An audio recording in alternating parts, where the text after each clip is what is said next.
Hi dears, ഇന്ന് നമുക്കൊരു simple chicken ബിരിയാണിയുടെ റെസിപ്പി കണ്ടാലോ. ചിക്കനിൽ ഉപ്പും മുളകും മഞ്ഞളും തേച്ച് അരമണിക്കൂർ റെസ്റ്റ് ചെയ്യാൻ വയ്ക്കുക. അതിനുശേഷം നമുക്ക് ചിക്കൻ വറുത്ത് കോരി മാറ്റി വയ്ക്കാം. ഇതിലേക്ക് സവാള ചെറുതായി അരിഞ്ഞു വയ്ക്കുക. പച്ചമുളക്, ഇഞ്ചി, വെളുത്തുള്ളി എന്നിവ ക്രഷ് ചെയ്ത് വയ്ക്കുക. തക്കാളി അരിഞ്ഞ് വയ്ക്കുക. ഇത് പെട്ടെന്ന് വഴന്ന് കിട്ടുന്നതിന് വേണ്ടി നമ്മളൊരു കുക്കറിലേക്ക് ആദ്യം തക്കാളി ചേർക്കുക. അതിന് മുകളിലായിട്ട് അരിഞ്ഞ് വെച്ച സവാള ചേർക്കുക.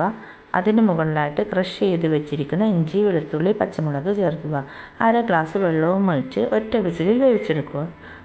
അടുപ്പിൽ ഒരു പാൻ വെച്ച് അതിലേക്ക് വെളിച്ചെണ്ണ ഒഴിച്ച് ഈ വേവിച്ച് വെച്ച തക്കാളി സവാളയുടെ കൂട്ട് ചേർത്ത് നന്നായി വഴറ്റി യോജിപ്പിക്കുക.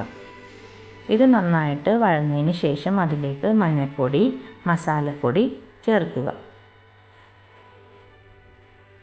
അതിനുശേഷം വറുത്ത് വെച്ചിരിക്കുന്ന ചിക്കൻ ചേർത്ത് മിക്സ് ചെയ്ത് നന്നായി യോജിപ്പിക്കുക.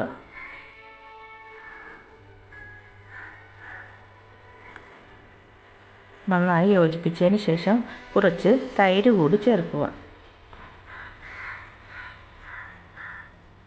അതിനുശേഷം നമുക്ക് ഗാർണിഷ് ചെയ്യുന്നതിന് വേണ്ടി നെയ്യ് ഒഴിച്ച് അണ്ടിപ്പരിപ്പും കിസ്മിസും വറുത്ത് കോരി മാറ്റി വയ്ക്കുക.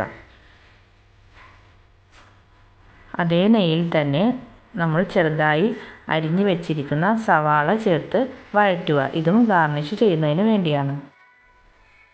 ഇത് ഒരു ബ്രൗൺ കളർ ആവുന്നത് വരെ വഴറ്റിയെടുക്കുക. അതിനുശേഷം ദം ഇടുന്നതിന് വേണ്ടി നമ്മൾ മസാല കൂട്ട് ആദ്യം നിരത്തുക. അതിന് മുകളിലായിട്ട് വേവിച്ച് വെച്ചിരിക്കുന്ന ചോറ് ചേർക്കുക. അതിന് മുകളിൽ കുറച്ച് ഗരം മസാലപ്പൊടിയും കശുവണ്ടി, മുന്തിരി വറുത്ത് വെച്ചതും കുറച്ച് മല്ലിയിലയും ചേർക്കുക. അതിന് മുകളിലായിട്ട് വീണ്ടും കുറച്ച് നെയ്യ് കൂടി ചേർക്കുക. അതിന് മുകളിലായിട്ട് വീണ്ടും നമ്മളുടെ മസാല ചേർക്കുക. അതിന് മുകളിലായിട്ട് വീണ്ടും ചോറ് ചേർത്ത് നമ്മുടെ കശുവണ്ടി, മുന്തിരി എന്നിവ ചേർത്ത് ഗാർണിഷ് ചെയ്ത് ദമ്മിടാം. നെയ്യും കൂടി ചേർത്ത് ദമ്മിടാൻ വയ്ക്കുക.